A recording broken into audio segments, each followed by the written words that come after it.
Avez-vous déjà imaginé que 2 simples suppléments pourraient être la clé pour revitaliser votre énergie quotidienne, renforcer votre système immunitaire et aider à prévenir un certain nombre de maladies graves? Ces 2 puissants alliés peuvent changer la donne, en particulier lorsqu'il s'agit de renforcer les os, santé cardiovasculaire et vitalité globale. Avant de les révéler, pensez à votre propre routine. Avez-vous pris quelque chose qui pourrait correspondre au profil? Et si ces compléments pouvaient faire la différence entre simplement s'en sortir et véritablement prospérer? Préparez-vous à découvrir ce qu'ils sont, pourquoi ils sont si importants et comment ils peuvent vous aider pour se sentir mieux que jamais. Pour comprendre l'importance de ces suppléments, prenons un peu de recul. La plupart d'entre nous ont. J'ai entendu parler de la vitamine K sous une forme ou une autre. Vous vous souvenez peut-être qu'à la faculté de médecine ou en cours de biologie, la vitamine K a été enseignée comme un nutriment unique, principalement associé à la coagulation.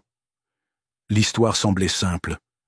La vitamine K aide le sang à coaguler, ce qui évite les saignements excessifs en cas de coupure. Et c'était tout.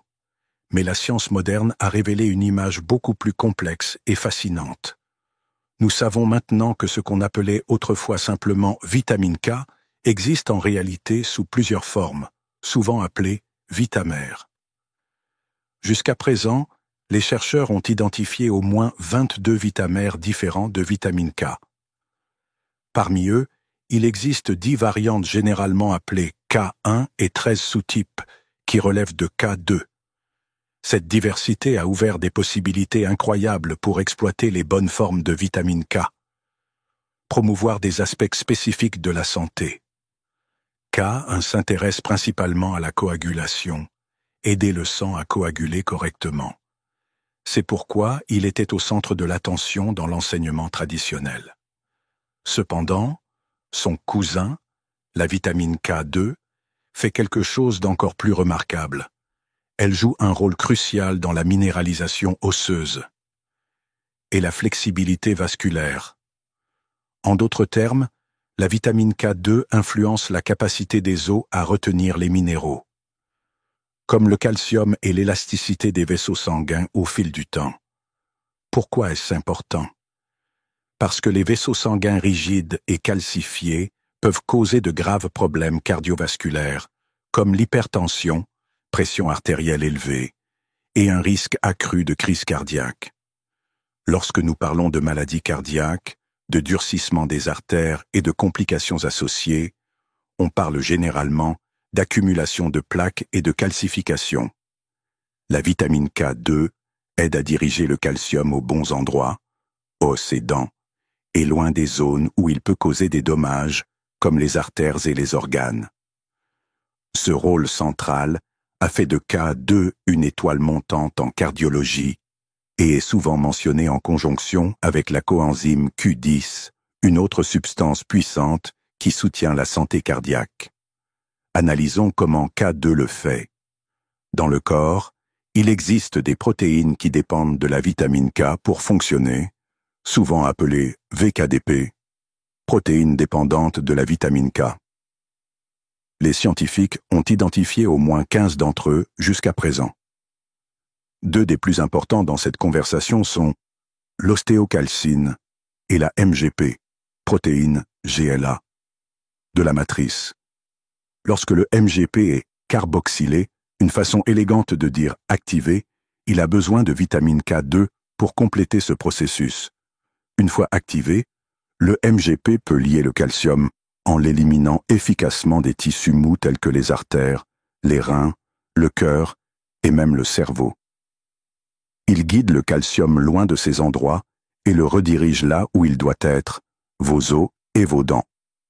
Entre-temps, l'ostéocalcine, également activée par la K2, aide à fixer ce calcium dans la matrice osseuse. C'est un bel exemple de travail d'équipe. Une protéine déplace le calcium hors des zones dangereuses, tandis que l'autre veille à ce qu'il reste là où il peut faire le plus de bien. C'est ici que la conversation se tourne souvent vers l'importance de combiner la vitamine K2 avec d'autres nutriments. Un partenaire clé dont vous avez peut-être entendu parler est la vitamine D3. La vitamine D3 aide votre corps pour absorber le calcium provenant des aliments que vous mangez ou des suppléments. Mais sans vitamine K, 2. Tout ce calcium supplémentaire peut se retrouver dans des endroits où vous ne le souhaitez pas, comme vos artères, ce qui provoque une calcification et augmente le risque de maladie cardiaque. Donc, un équilibre entre la vitamine D3 et la vitamine K2 est essentiel pour une régulation optimale du calcium. C'est presque comme un système de contrôle du trafic. La vitamine D3 augmente le nombre de voitures, calcium, entrant sur la route, et la vitamine K2 les dirige vers le bon parking, OS aidant, au lieu de les laisser s'entasser sur le bord de la route, vaisseau sanguin. Il est essentiel de comprendre cette synergie pour garantir que les suppléments. Ils renforcent non seulement le squelette, mais protègent également le système cardiovasculaire. Vous vous demandez peut-être, si la vitamine K2 est si essentielle, pourquoi n'en parlons-nous que récemment? Pour comprendre cela, passons en revue l'histoire du docteur Weston Price, un dentiste curieux et riche qui a voyagé dans des endroits reculés du monde au début du XXe siècle. Sa passion était la santé bucco-dentaire, en particulier la question de savoir pourquoi certaines populations ne semblent jamais développer de caries ou d'autres problèmes dentaires. Au cours de 14 expéditions, le Dr Price a visité des groupes isolés qui vivaient sans aliments transformés. Ils mangeaient ce qu'ils chassaient, récoltaient ou cultivaient localement. Il a découvert que ces personnes avaient non seulement des dents presque parfaites, sans aucune carie, mais étaient également exceptionnellement exempts de maladies chroniques, telles que la maladie d'Alzheimer, cancer et hypertension artérielle. Intrigué, il envoya des échantillons de ces aliments locaux à son laboratoire de Cleveland, dans l'Ohio, pour analyse. Les résultats ont été étonnants. Ces régimes non transformés étaient riches en vitamines liposolubles, 10 fois plus que les régimes américains typiques, ainsi que 4 fois plus de minéraux et 4 fois plus de vitamines hydrosolubles. Dans ces aliments, le docteur Price a identifié un facteur mystérieux qu'il a appelé déclencheur X. Au fil du temps, la science a révélé que ce facteur, il s'agit en fait de vitamine K2. Mais voici un rebondissement intrigant. Le docteur Price a également remarqué que les habitants de ces communautés ne vieillissaient pas de la même manière que nous. Certaines des personnes âgées qu'il a rencontrées, des personnes de 80 et 90 ans, ils présentaient des rides minimes et maintenaient une santé robuste. Il a documenté ces découvertes dans son livre de 1939, soulignant souvent à quel point leur structure faciale était symétrique. Aujourd'hui, nous savons que la vitamine K2 joue un rôle important dans le développement du squelette, qui affecte tout, de la forme du visage à la position des dents dans la bouche. Certains chirurgiens plasticiens, ils font même référence à quelque chose appelé le masque de Marquardt, qui traite des mathématiques, de symétrie faciale. Il s'avère qu'un apport adéquat en vitamine K2 pendant la grossesse peut influencer dans la structure osseuse de l'enfant. Des niveaux adéquats semblent favoriser un développement facial équilibré afin que les dents s'alignent correctement, réduisant ainsi le besoin d'appareils dentaires plus tard. En revanche, de nombreux enfants ont aujourd'hui des mâchoires plus étroites et ont besoin d'orthodontie, qui peut refléter une carence généralisée en nutriments tels que la vitamine K2. La symétrie dans la structure du visage va au-delà de la simple esthétique. Un bassin plus large, par exemple, peut affecter l'accouchement. Une mère qui se développe avec une structure osseuse limitée, en partie à cause d'une carence en vitamine K2, vous pourriez avoir des difficultés à accoucher naturellement par voie vaginale, car le bassin peut ne pas offrir suffisamment de place pour la tête du bébé. Ce phénomène pourrait aider pour expliquer pourquoi, dans certaines régions, les césariennes sont en augmentation, ce n'est pas toujours une simple question de commodité médicale, ou la préférence du médecin. La structure squelettique sous-jacente peut également jouer un rôle. Alors, où trouve-t-on naturellement la vitamine K2? Au Japon, un plat traditionnel à base de soja fermenté appelé le natto contient certains des niveaux les plus élevés connus de K2. Le natto est fabriqué en fermentant des graines du soja avec une bactérie spécifique, Bacillus subtilis, et le résultat est, franchement, un goût acquis. Il est visqueux, a une forte odeur rappelant quelque chose qui a mal tourné, et sa texture peut être désagréable. Si vous n'avez pas grandi en le mangeant, cependant, de nombreux Japonais en consomment quotidiennement, souvent au petit déjeuner, et profitez des bienfaits de sa riche teneur en vitamine K2. Pour ceux qui ne digèrent pas le natto, il existe des suppléments de vitamine K2. Bien qu'ils soient souvent dérivés du natto lui-même, les suppléments fournissent la vitamine sous une forme plus agréable au goût. C'est pourquoi, si vous visitez une pharmacie ou un magasin d'aliments naturels, vous pouvez trouver de la vitamine K2, souvent étiquetée MK7, l'un des sous-types les plus couramment recommandés, sous forme de capsules.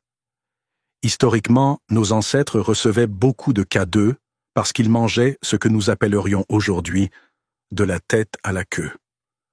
Cela signifiait consommer non seulement de la viande maigre, mais aussi des abats et d'autres tissus adipeux. Autrefois, après une chasse réussie, les gens retiraient les parties les plus riches en nutriments, comme le foie, le cœur et l'estomac, et les a ramenés à la maison pour les cuisiner. Les morceaux les plus maigres étaient souvent laissés aux charognards.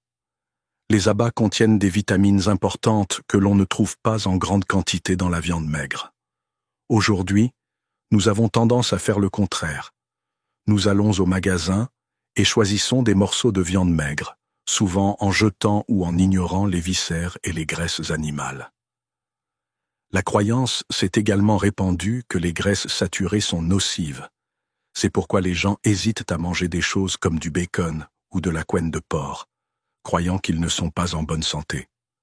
En fait, un nombre croissant de recherches suggère que les graisses, les acides gras saturés naturels, ne sont pas les méchants qu'on leur a autrefois fait croire. Le véritable ennemi, dont vous avez peut-être entendu parler, ce sont les gras trans. Les gras trans sont apparus de manière importante au début du XXe siècle, lorsque les fabricants ont commencé à utiliser un processus appelé hydrogénation partielle. L'un des premiers exemples fut un produit appelé Crisco, créé vers 1911 par Procter & Gamble à partir d'huile de coton. Avant l'hydrogénation, l'huile de coton se détériorait rapidement. Mais l'hydrogénation partielle a prolongé sa durée de conservation. L'inconvénient? Le processus a également produit des gras trans qui ont été associés à un certain nombre de problèmes de santé, comme les maladies cardiaques. Malgré cela, les campagnes marketing de l'époque faisaient la promotion des huiles hydrogénées, comme supérieures aux graisses de cuisson traditionnelles telles que le saindoux, le beurre et l'huile de coco. Au fil des décennies, ce marketing a pris de l'ampleur et de nombreuses personnes en sont venues à croire que tout type de graisse saturée était nocif. Nous comprenons maintenant que les gras trans sont beaucoup plus dangereux, car ils peuvent perturber la fonction cellulaire, et sont considérés comme un antinutriment. Imaginez que vous essayez de respirer avec une protection en plastique étanche sur votre visage. C'est ce que les gras trans peuvent faire à vos cellules, les étouffant en quelque sorte, qui perturbent les processus biochimiques normaux. Cela nous amène à une conversation plus large sur comment certaines industries bénéficient du fait que le public ignore les approches plus simples et naturelles pour la santé. L'expression « industrie des maladies » revient parfois pour décrire des secteurs, comme certains segments de l'industrie pharmaceutique, qui profitent de la persistance des maladies. De ce point de vue, il y a moins d'intérêt à expliquer comment des vitamines comme K2 et D3 peuvent réduire considérablement les risques de développer des problèmes de densité osseuse, des maladies cardiaques et d'autres affections. Après tout, les sociétés pharmaceutiques gagnent de l'argent en vendant des médicaments. Si moins de gens étaient malades, ou si de simples suppléments empêchaient dans une large mesure, certaines maladies entraîneraient une baisse des ventes. À l'école de médecine, de nombreux futurs médecins reçoivent une formation minimale sur les vitamines, les minéraux et la nutrition générale. Ce manque d'éducation peut conduire à un licenciement rapide. Thérapie à base de nutriments. Ce n'est pas que les médecins ont de mauvaises intentions.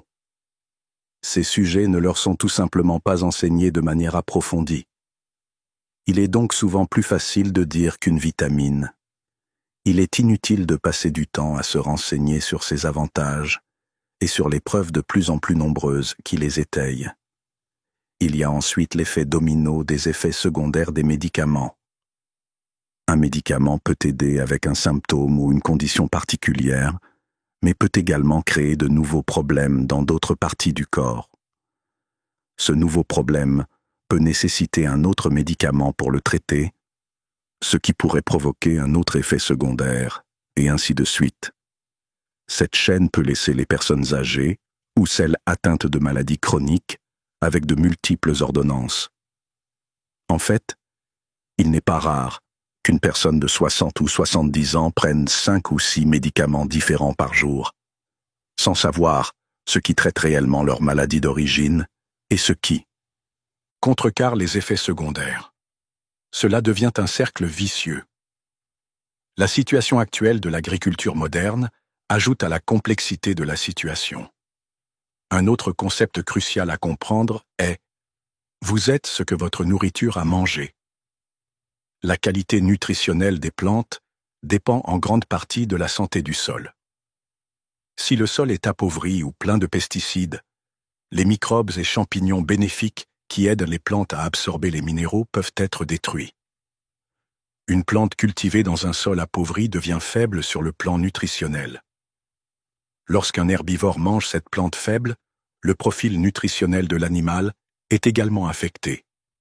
Alors, si un carnivore, ou un humain, mange l'herbivore mal nourri, le problème devient encore pire. Au moment où la nourriture arrive dans votre assiette, peuvent manquer de nutriments essentiels, tels que la vitamine K2, qui était autrefois abondant dans les régimes alimentaires traditionnels. C'est une autre raison pour laquelle les compléments alimentaires peuvent être si cruciaux à l'époque moderne. Notre approvisionnement alimentaire n'est plus ce qu'il était.